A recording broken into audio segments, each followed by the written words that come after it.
सरकार ने नई शिक्षा नीति को दी मंजूरी।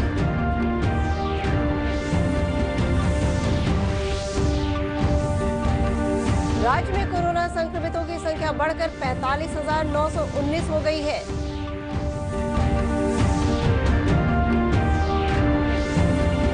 राज्य में बाढ़ की स्थिति गंभीर, बाढ़ का पानी कुछ और इलाकों में फैला।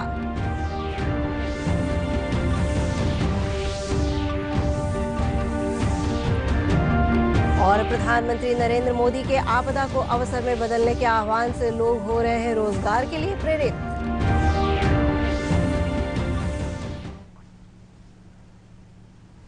नमस्कार, स्वागत है आपका इस बुलेटिन में। खबरों के साथ मैं अंशु अवस्थी। अब खबरों पर विस्तार से नजर डालते हैं।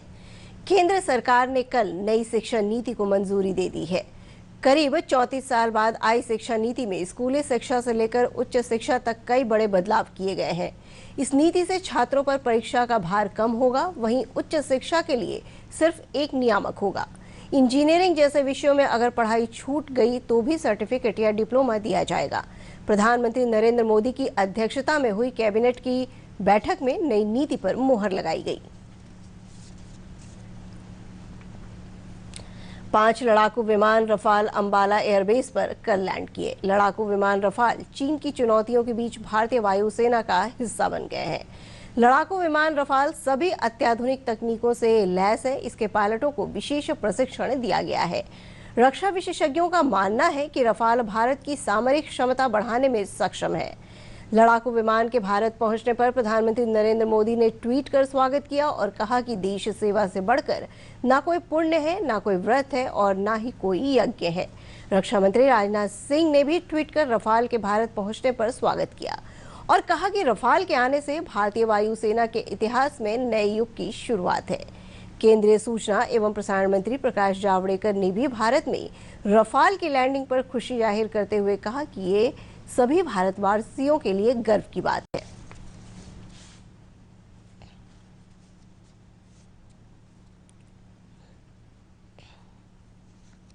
पूरे भारतवर्ष के लिए खुशी का मौका है।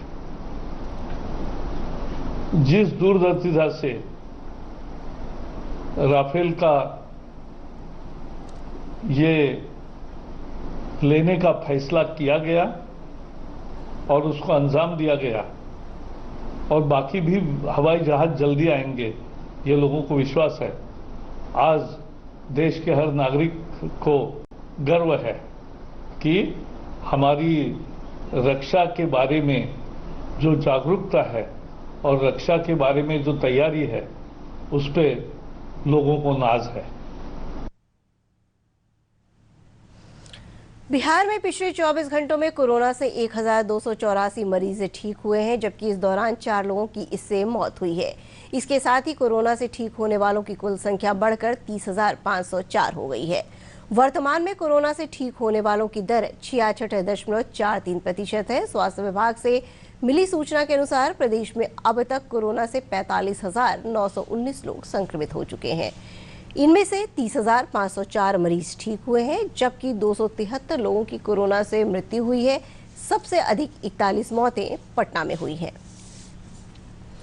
राजधानी पटना में कोविड मरीजों की बढ़ती संख्या को देखते हुए अस्पतालों की संख्या बढ़ाने का फैसला किया गया है। इसी क्रम में पाटलिपुत्र अशोक होटल को कोविड अस्पताल के रूप में परिवर्तित किया जा रहा है। ये जानकारी देते हुए पटना के प्रमंडलीय आयुक्त संजय कुमार अग्रवाल ने बताया कि इस कोविड अस्पताल के लिए डॉक्टर, नर्स और अन्य स्वास्थ्य कर्मियों की उपलब्धता सुनिश्चित की जा रही है। उन्होंने बताया कि पाटलिपुत्र स्पोर्ट्स कॉम्प्लेक्स में चल रहे कोरोना केयर सेंटर की समीक्षा और निरीक्षण के भी निर्देश दिए गए हैं। राज्य में बाढ़ की स्थिति गंभीर बनी हुई है। बाढ़ का पानी कुछ और इलाकों में फैल गया है। 12 जिलों में से 102 प्रखंडों की 901 पंचायतों में 38 लाख की आबादी बाढ़ का प्रकोप झेल रही है। अब तक 3 लाख से अधिक लोगों को बाढ़ग्रस्त क्षेत्रों से निकाला जा चुका है।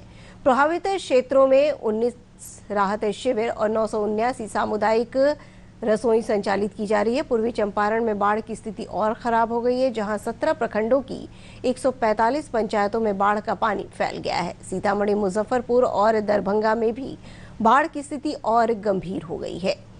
एसडीआरएफ और एनडीआरएफ की 26 टीमें बचाव और राहत कार्य में लगी हुई हैं। पिछले 24 घंटों के दौरान प्रमुख नदियों के जलग्रहण क्षेत्रों में मध्यम से भारी वर्षा हुई।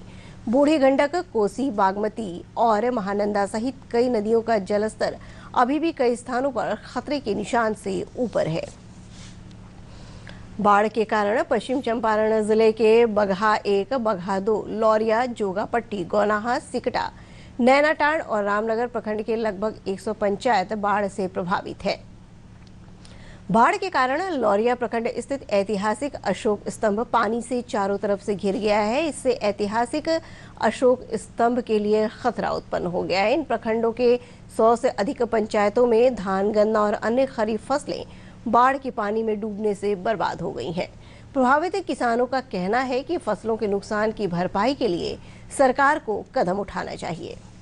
और हम लोग के यहाँ पूरा फसल बिगल गया, ना कोई वीडियो आया है, ना कोई सीओ आया है कोई मुआवजा देने के लिए। और जो पानी का निकासी है वो गांव वाले जबरदस्ती बांध भी लिए हैं बांध वहाँ पे। उसके लिए सर हम यही रिक्वेस्ट करेंगे कि कोई भी नेता या कोई यहाँ आकर नहीं देखे हैं। बाढ़ के चलते हम लोग बहुत परेशान है। धान 2-2 बेर रुपए हैं, दोनों बार गल गया है। बहुत ज्यादा पानी यहाँ पर चल रहा है, बहुत ज्यादा पानी हो गया है।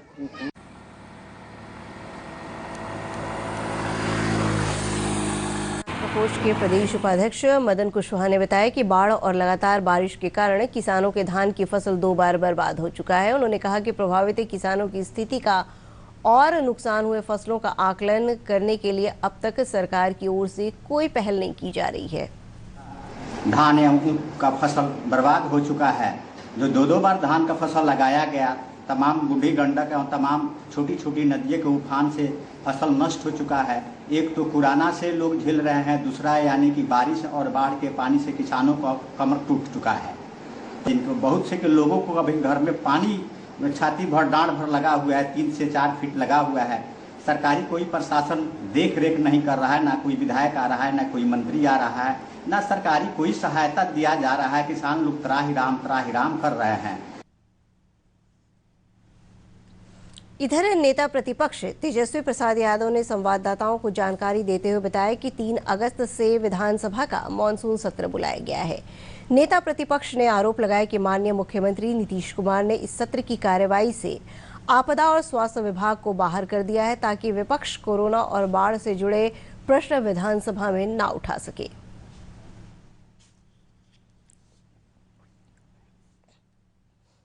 तीन तारीख से विधानसभा चलने वाला है। एक खबर आपको हम देना चाहेंगे, ब्रेकिंग न्यूज देना चाहेंगे कि जाहिर सी बात है इस सत्र में लोग जो हैं, माननीय सदस्य जो हैं, बाढ़ को लेकर के, कोरोना को लेकर के, स्वास्थ्य को लेकर के जो है ज़्यादा से ज़्यादा प्रश्न पूछेंगे। ज़्यादा से ज़्यादा विपक्ष जो है आवाज़ उठाएगी। मुख्यमंत्री जी की चालाकी देखिए। मुख्यमंत्री जी की ये चालाकी है कि वो जानते हैं कि स्वास्थ्य विभाग का प्रश्न ज़्यादा आएगा, आपदा विभाग का ज़्यादा प्रश्न आएगा। इस वजह से उन्होंने इस बार मानसून सत्र में स्वास्थ्य विभाग को और आपदा विभाग को हटा दिया है, यानी उनसे जुड़े कोई भी सवालात जो होंगे विधानसभा में नहीं लिए जाएंगे। यानी सोशल मीडिया और मीडिया के कुछ हिस्सों में सरकार द्वारा जारी आदेश के आधार पर यह खबर प्रचारित की जा रही थी कि राज्य सरकार ने लॉकडाउन की अवधि 15 दिनों के लिए बढ़ा दी है। इस संबंध में सूचना और जनसंपर्क विभाग ने ट्वीट कर और विज्ञप्ति जारी कर कहा है कि मीडिया और सोशल मीडिया में लॉकडाउन की अवधि बढ़ाए जाने से संबंधित प्रसारित की जा रही खबर भ्रामक और तथ्यों से परे है। विज्ञप्ति में कहा गया है कि राज्य सरकार ने लॉकडाउन बढ़ाए जाने के संबंध में अभी कोई निर्णय नहीं लिया है। प्रधानमंत्री नरेंद्र मोदी के आपदा को अवसर में बदलने के आह्वान के बाद अब बिहार के सुदूर क्षेत्रों में भी ऐसे अनेक रोजगार शुरू हो गए हैं जो लॉकडाउन के दौरान घर में बैठकर किए जा सकते हैं। वैशाली जिले की महिलाओं ने कुछ ऐसा ही प्रयोग किया है जो कामयाब हो रहा है। वैशाली से रतन कुमार की खास रिपोर्ट।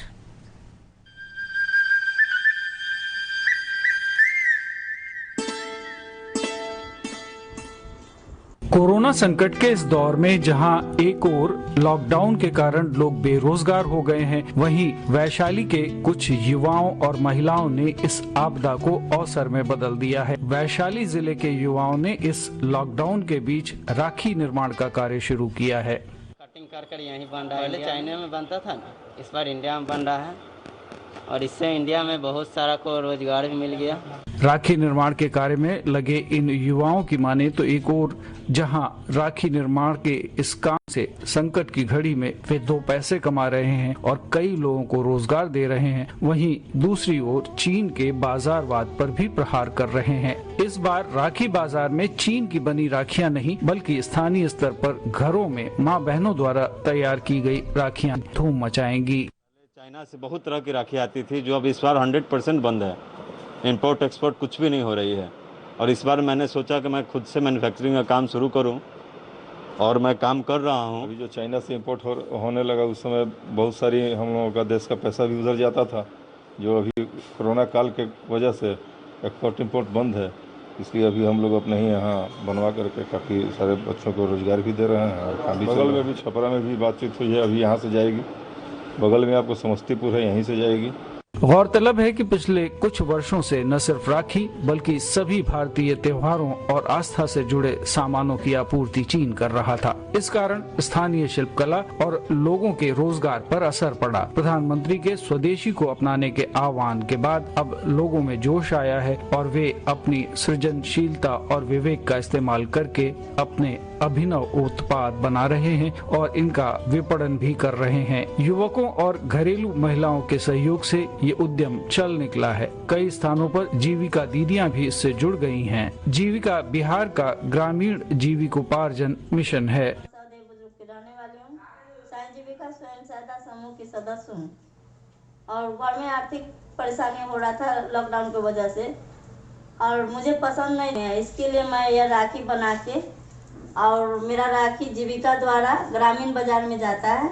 जीविका ग्रामीण बाजार में मेरा राखी सेल होता है और मेरा बनाया हुआ राखी हाजीपुर, मुजफ्फरपुर, समस्तीपुर वहाँ का दुकान वाले सब आके ऑर्डर करके बनवा के ले जाते हैं। बेशक राखी बनाने का काम रक्षाबंधन तक ही चलने वाला है, लेकिन भारत तीज त्योहारों और उत्सवों का देश है और अवसर भी आएंगे। सबसे ज्यादा जरूरी है अवसर को पहचानना और उसका लाभ उठाना। वैशाली से रतन कुमार के इनपुट के साथ सलमान हैदर, दूरदर्शन समाचार, पटना।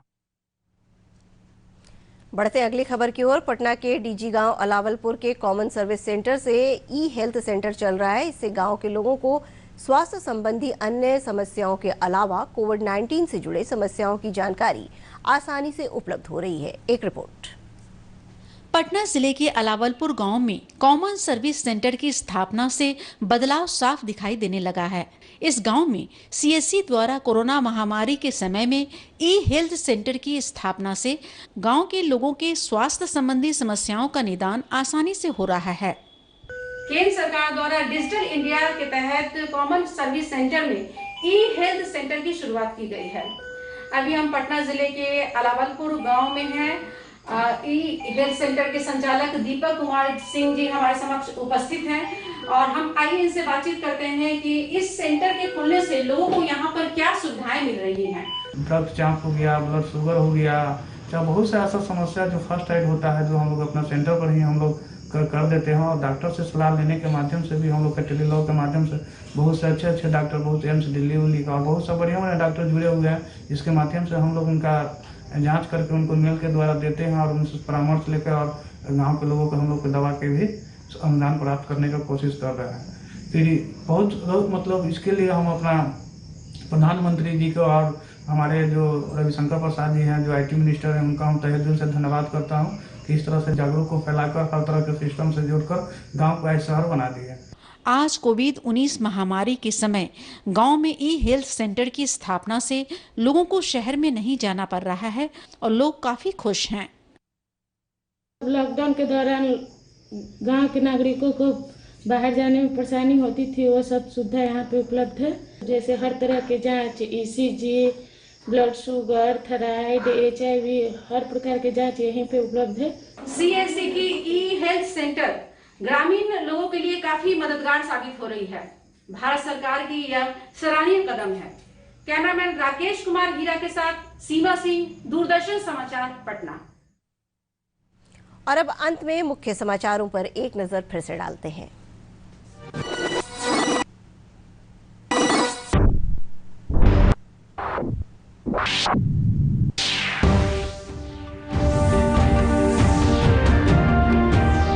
केंद्र सरकार ने नई शिक्षा नीति को दी मंजूरी। राज्य में कोरोना संक्रमितों की संख्या बढ़कर 45,919 हो गई है।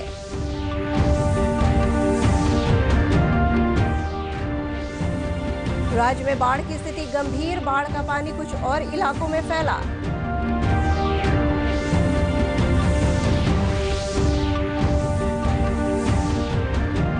और प्रधानमंत्री नरेंद्र मोदी के आपदा को अवसर में बदलने के आह्वान से लोग हो रहे हैं रोजगार के लिए प्रेरित।